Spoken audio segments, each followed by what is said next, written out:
Dead Girl was a mutant with light blue skin, spooky powers, and dreams of fame. Though she appeared regularly throughout the end of X-Force's original run and its continuation, X-Statix, she was constantly overshadowed by her teammates. I can't think of a better way to prepare for Halloween than by chatting about this girlie. Dead Girl first appeared in X-Force 125 in 2002. X-Force members Orphan, You-Go Girl, and Anarchist went to a graveyard to officially recruit Dead Girl into their ranks. Like a good, undead character, she arrived at her first mission wearing tattered clothes and a rope for a belt, so undead casual. However, it was suggested that she was purposely trying to scare her teammates. Though she recounted her past for the team, Dead Girl did not tell them her real name. When Dead Girl was alive, she was an aspiring actor but fell in love with a man who eventually took her life. Her mutant powers manifested when, after the passing, she regained consciousness in a cemetery and realized that she could communicate with her dead cohabitants. The spirits lured the life taker back to the cemetery for her, so Dead Girl pulled him into her grave and made a mattress out of his bones, which is so iconic. While an excellent tale of revenge, much of Dead Girl's origin was still shrouded in mystery.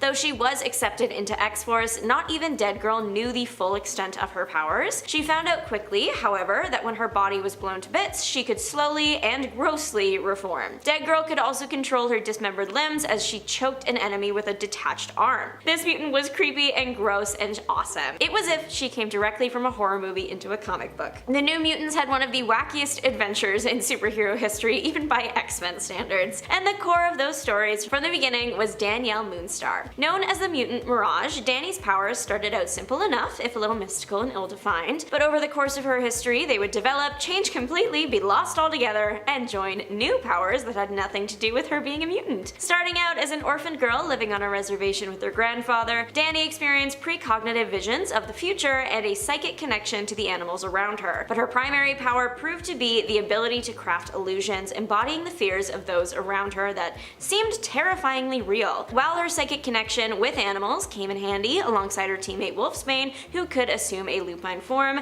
Dani took the name Mirage and honed her ability to craft illusions as her primary weapon. Doreen Green, aka Squirrel Girl, is not a typical superhero. She has a unique ability to communicate with squirrels and possesses the agility and strength of her rodent friends. Her seemingly bizarre powers have made her the subject of many jokes, but don't underestimate her. Squirrel Girl has repeatedly proven she's a force to be reckoned with. She has defeated some of the Marvel Universe's most powerful villains, including Thanos. Her unconventional tactics and problem-solving skills have earned her a dedicated fanbase and a reputation as one of Marvel's most enduring and compelling heroes. The world's smartest person with a huge red dinosaur for an ally couldn't be better. Young superhero Luna Lafayette, aka Moon Girl. With her array of gadgets, her bizarre inhuman ability, and her vast intelligence, Moon Girl has the brains to outsmart just about anyone. Primarily aided by her genius-level intelligence when fighting bad guys, Lunella is the smartest person in the world despite her youth. The 10-story tall beast called Devil Dinosaur assists Lunella in battle. Devil Dinosaur possesses human-level intelligence, sharp claws, and a vicious bite, making him a formidable ally. Moon Girl's inhuman ability allows her to swap minds with Devil Dinosaur, but it's not entirely within her control. Several things can trigger the mind swap, such as stress, anger, or hunger. Additionally, they will spontaneously switch brains during the full moon lunar phase. Lunella carries a variety of tools and gadgets invented by herself to aid her heroic pursuits. These devices include a spring-loaded boxing glove and a taser, all bizarre but certainly functional. Every Marvel fan knows the Avengers, but aside from that main team though, there are several other superhero teams that use the word Avengers, and not all of them are so great. The Great Lakes Avengers especially are a team focused primarily on outsiders and D-list heroes. Big Bertha is one of the most controversial members of this team. In her civilian life, she's a model, Ashley Crawford, but when she wants to, or has to, she can transform into a very obese woman, which didn't sit well with some readers, especially because other characters often make fun of Big Bertha because of her appearance. The good news here is that Big Bertha is incredibly strong and can easily squish a lot of her opponents, and since she looks different in her civilian life, her superhero identity is a well-protected secret. Unlike other superheroes who out themselves to the public and then severely regret it later, such as Spider-Man during the Civil War storyline, still there are a lot of Marvel heroes who are super strong without the need to transform in such a way, which makes Ashley's power one of the strangest ones. Spring Heel Jack, also known as just Jack, possesses the extraordinary ability to leap great distances thanks to his incredibly powerful legs. While this power may appear unremarkable compared to some other superheroes, Jack has used his leaping abilities to significantly take down some of the most formidable villains in the entire DC universe. Despite being a lesser-known hero, Jack's acrobatic skills and unparalleled agility have proven valuable assets in combat, allowing him to evade attacks and strike from unexpected angles. With his unique power and impressive combat skills, Spring-Heeled Jack is a hero not to be underestimated. Dog Welder, aka also a Jack, is one of the most bizarre superheroes with a disturbing and intriguing ability.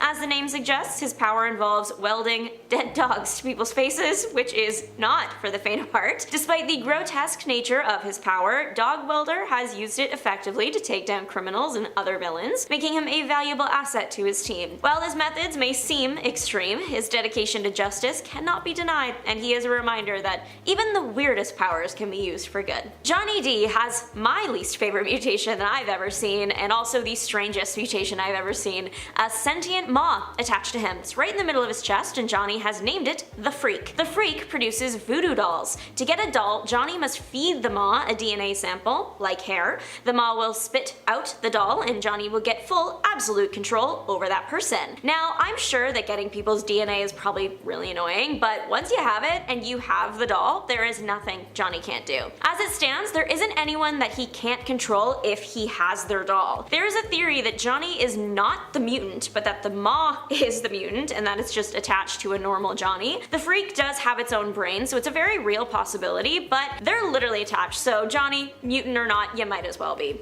Johnny happened to be one of the only mutants to keep his mutation after M-Day, and can I just say, I would be so mad. Imagine learning that hundreds of mutants lost their powers, but you were still stuck with your chest maw, a chest maw that once tried to hurt you. That would be the start of my villain arc. Personally, Johnny is stronger than me. Jack Hawksmoor can either be the most powerful hero on the battlefield or the weakest, and it depends entirely on one odd factor: the size of the city he's in. Hawkmoor of the Wildstorm universe experiences a symbiotic link with whatever city he's in. The bigger the city, the more powerful he is. In fact, if Jack were to exist outside a large urban center for long, he would literally pass away, so it's imperative that he lives somewhere like New York. The reason Hawkmoor is like this is because time-traveling scientists used him as a lab rat, and he is now more alien organs and foreign objects than human. Jack's city-sanctioned powers are the stuff that you would usually see, like enhanced senses, the ability to stick to walls and also phase himself and others through walls, sometimes fatally to his enemy. Then he also has traditional superpowers with like a city spin on them, like he's capable of telepathy, but with buildings. He can also go up to a window or a mirror and see everything it has seen, almost like it's a personal security camera. He also uses windows and mirrors as a form of teleportation, stepping into one and out another. One time in Jenny Sparks' The Secret History of the Authority, Jack literally turned the entire city of Tokyo into a giant battlesuit to fight Kansas City, which also gained sentience for some reason. A final fun bit about Jack's powers is whatever city he's in, he speaks every language spoken in that city, and that is pretty powerful in itself. Coming in at number 10 today is the Hulk. Now just hold on a sec before you get up in arms. Everyone knows the Hulk's ability to turn into a big old green monster and rip things apart with a strength that increases based on his anger. But what many of you may not know is that Hulk actually possesses a much more subtle ability to see astral projections and ghosts, and even interact with them if he chooses to. Hulk's astral form perception has come in handy when working with Doctor Strange as a defender, but why does Hulk even have this ability in the first place? Well, Bruce Banner subconsciously feared his father's ghost would come back to haunt him, like literally come back to haunt him. And so, the Hulk just developed this mechanism to allow him to look out for that ghost. There isn't really more to it, that's just kind of it. Hulk just developed the ability that is something usually reserved for telepaths and magic users. For the super intelligent Bruce Banner, it would make a bit more sense, but it's actually been suggested that for Bruce, the clarity of the astral forms are diminished when compared to the telepathically resistant Hulk's ability to view them. With Immortal Hulk and the connection to the One Below All, perhaps that could serve as some kind of fan explanation, but that's all we got. Number 9, dupe. This bumpy looking lima bean is and was basically the mascot of a bunch of different mutant teams in Marvel Comics, while also low-key being one of the heaviest hitters around. Dupe is unable to learn English, and as such he speaks in a language all of his own that everyone can somehow understand. According to Captain America, the US government created him in a secret weapons project, and he was instrumental in the fall of the Soviet Union. But then, apparently, he also comes from a place called Marginalia, quote, the world between worlds and place that begins where the story ends. Which is basically to say that we don't actually know where he comes from for sure. The most surprising thing about Dupe though is his list of powers. It is long. He has possible omniscience, he's strong and durable enough to defeat Thor, he can heal from super serious wounds in seconds and resurrect himself, he has blinding speed, size alteration, energy projection, psionic fire, blasts and shields, he can perform quote, Dupish magic and has the power of the funk. Oh, and Dupe's body also contains a nightmare dimension known as Dupeland, and he is able to access that by turning himself inside out. It's not just Dupe's powers that are weird, it's literally the whole package. He's weird. Number 8. Hindsight Lad. To be completely candid here, Hindsight Lad's powers are not actual powers, but he acts like they are, and that means I'm gonna talk about it. Carton Lafroige was a nuisance before he ever became Hindsight Lad, but when he found out that his neighbor, Robbie Baldwin, was Speedball of the New Warriors, he threatened to reveal Robbie's secret identity unless Robbie let him be a part of the team. And he actually managed to prove very useful, and did have some tactical ability which eventually got him fully put on the team. He kind of became their guy in the chair, but that's because his self-given power was the power of hindsight. The power to look back at all the superhero fights that he's been a part of and analyze them, quote unquote, and now with the present hindsight, he can tell the heroes what they should have tried differently, which in his mind meant they can now go prepare for that exact same scenario if it plays out again, which in a comic book, that's probably not gonna happen. Just saying. Number 7. El Guapo. Robbie Rodriguez, who goes by El Guapo, is a mutant from the Marvel Universe, but that kind of opens up a whole bunch of questions because Robbie doesn't seem to have any real powers of his own, unless you consider his symbiotic relationship with his flying skateboard a superpower. His wiki page refers to this as idiosyncratic manipulation, suggesting that Robbie actually does have total control over his skateboard, but the problem with that statement is that his skateboard has also acted with a mind of its own, like when it beat him up for cheating on his girlfriend. Now, an argument could be made that perhaps it's his own subconsciousness beating himself up for doing the wrong thing, but that's just a me theory, and Marvel did not state this to be true or even explain his ability at all, really. It's not telekinesis, and the board seems to have a mind of its own. It's weird. I don't know what to say. Number 6. Phantom X. When I first read a comic with Phantom X in it, I did not fully understand his power, and I still don't really. So now I'm gonna try and explain something to you guys that I do not understand. Cool? Cool.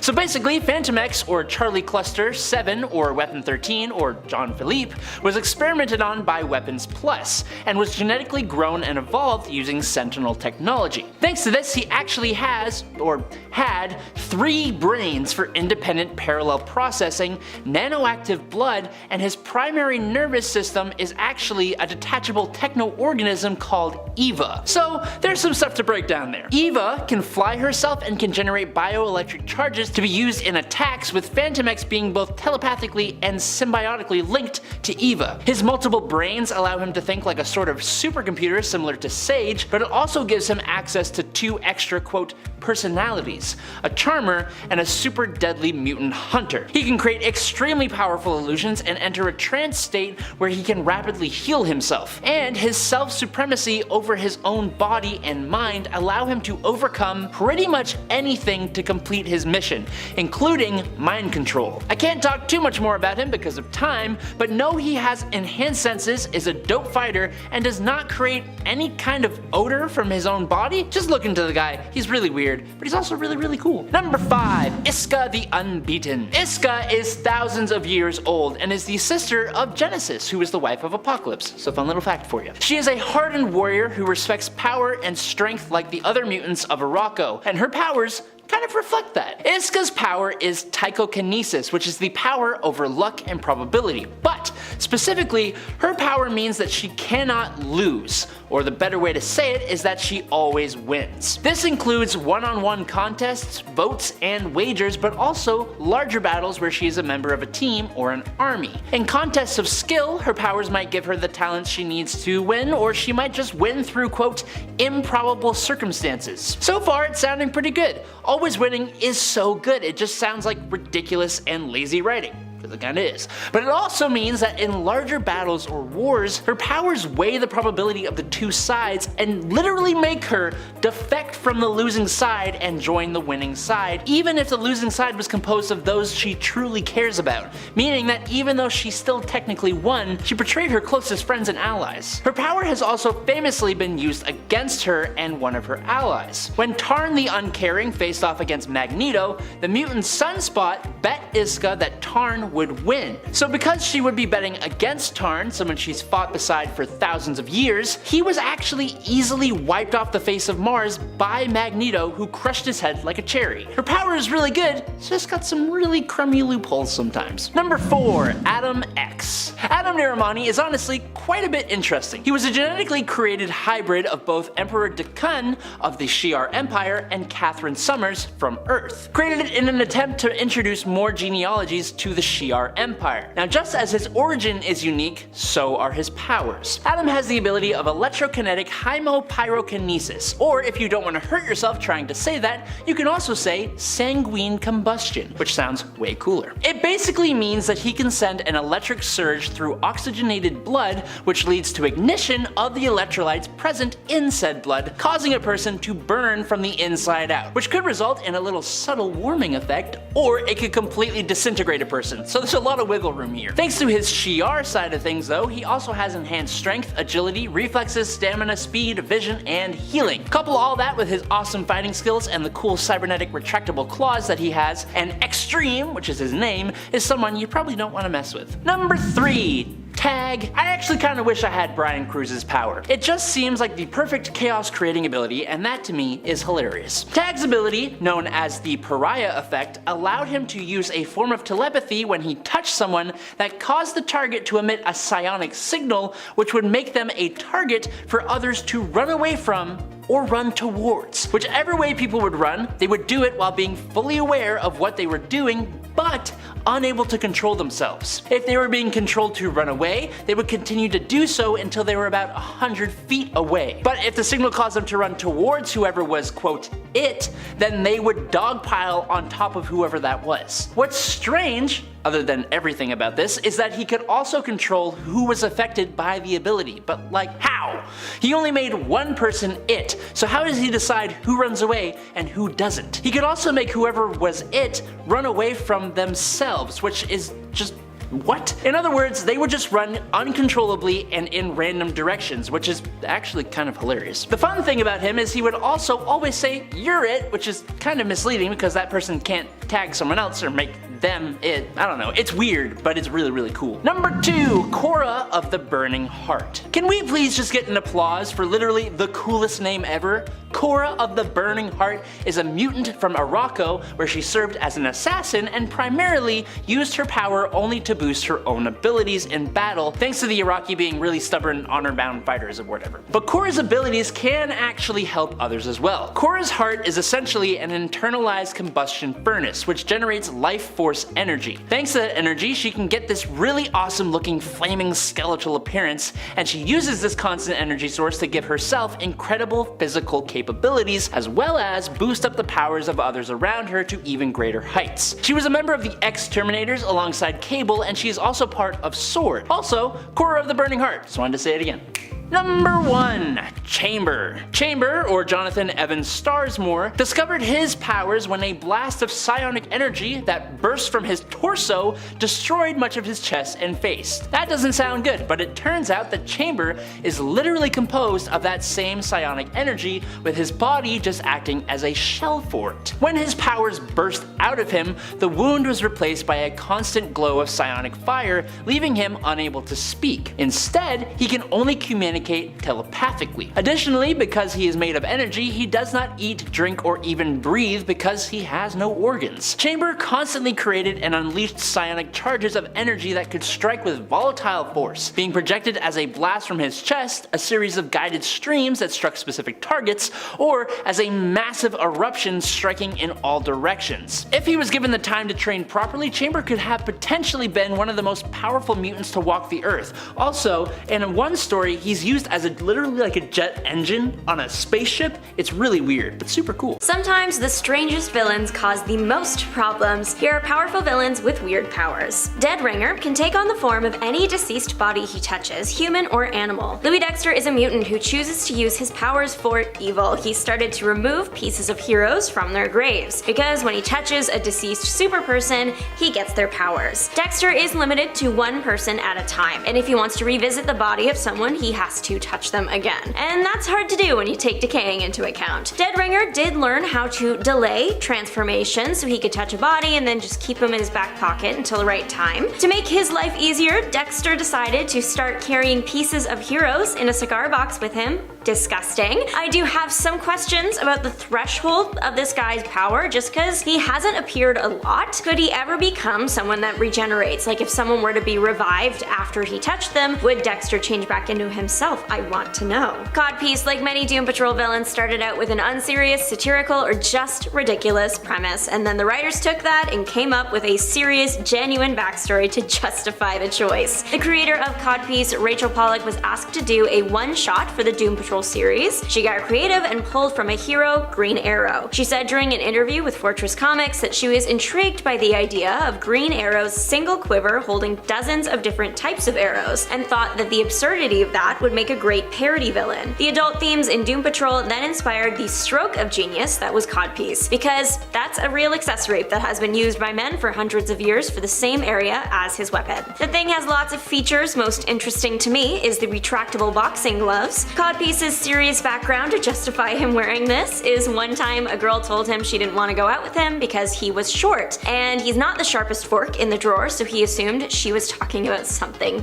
else. Codpiece is as powerful as he is ridiculous. Calendar Man is one villain that did a full 180 in terms of his aesthetic over the years. When he was first introduced way back in 1958, he wore lots of over-the-top costumes and color. As the years went on, the character was reimagined to fit in with the modern Gotham's gritty streets. No matter what, Calendar Man is obsessed with the calendar, days of the year, the seasons. In his first appearance, Calendar Man was pretty run-of-the-mill. Most of his power just came from his costumes, like he wore a sun-themed costume and it produced heat. The 1970s gave the villain a supercharged eye. He was able to shoot lasers out of it, powerful enough to destroy the Batcopter. The most powerful version of this character is the one active today. This Calendar Man ages with the seasons, passing away in the winter and reborn in the spring. He can speed up this process by artificially speeding up the seasons, which gives everyone else weather whiplash. Calendar Man became one of the most powerful characters in the DC canon for Batman Superman issue 22. I can't say this name. It's Mr. MXYZPTLK. He gave Calendar Man a magic hat that allowed him to see outside the panels of a comic. This let him attack other characters from the past and future in the present. He was even able to erase stuff out of existence by crossing it out on the page with a pen. The villain took on Batman and Superman and nearly won that fight, but only lost due to a momentary distraction. Stained Glass Scarlet is one of my favorite Marvel villains, but even I have to admit her powers can be a little bit weird. Originally, this Moon Knight villain started out only able to form psychic bonds with people, and that would only work if the other person was on board with the procedure. With each appearance of the character, her power grew though, along with her villainous intent. After being reborn, Scarlet's body transformed to be made of stained glass, which looks really cool. Sticking with the theme, she also now controls glass, and I don't think I need to clarify why someone with the ability to throw thousands of glass shards in varying sizes would be considered powerful or dangerous. In addition to her supernatural powers, Scarlet trained in martial arts and weaponry with a special focus on the crossbow. Scarlet worked her way up in the world, starting out as a normal human woman in a tough spot, but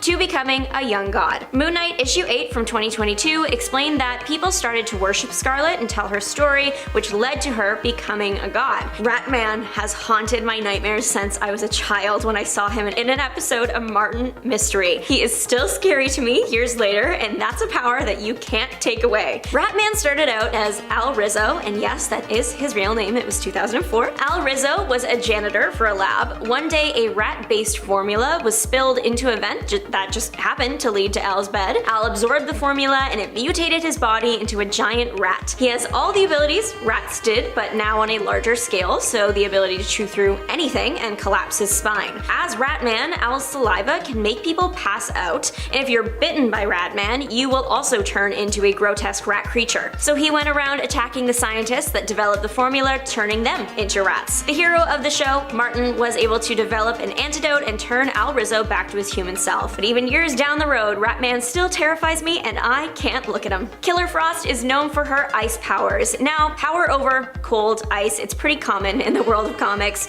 but what makes her unique are two things. A, if she hits absolute zero, she freezes solid, technically suspended animation, and obviously she isn't immune to her own cold because why go with the option that makes sense? And B, Frost has discovered a way to freeze someone's reason, and this even worked on Superman. The cold apparently causes a brain fog that can turn the victim into Frost's pawn. Now you might be wondering why Superman didn't just use his heat vision. He did try, it's just heat doesn't have much effect on her. I mean, if her weakness is going to be extreme cold, why not make extreme heat a strength? This fight with Superman took place in DC Comics Presents 17, and with the help of fellow hero Firestorm, the pair were able to make the room so cold, Frost froze. Now this was all about the version of the villain introduced in the 1970s, but the character has been reimagined for modern audiences plenty of times in the comics and for the screen. Ego the Living Planet is really weird when you think about him too hard. There are a lot of things that we just accept as comic fans. I mean, if you don't, your sanity will be hanging on by a thread or totally gone. But when you really think about it, what do you mean there's a living planet that can read minds, or that said planet can move at almost the speed of light and devour other planets as a means of survival? That's weird when you think about it. Also, Ego once fought Alter Ego, another planet which is an eviler version of him, but just overall bizarre. Styx and Stone have very different origin stories, but are now connected for life. So Styx was homeless, and Stone was on a team of scientists doing experimental cancer research. The team of scientists were offering compensation for anyone willing to be experimented on, so Styx signed up. Stone had a theory that he was prevented from testing because it would be unethical to test.